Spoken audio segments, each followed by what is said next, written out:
napot kívánok! A Fidesz nevében keresek.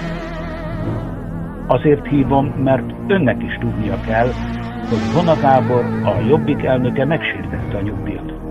Azt mondta róluk, hogy szennyvíz folyik a szájuk.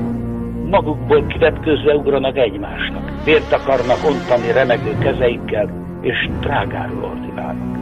Ez felháborít. A Jobbik szégyelheti magát.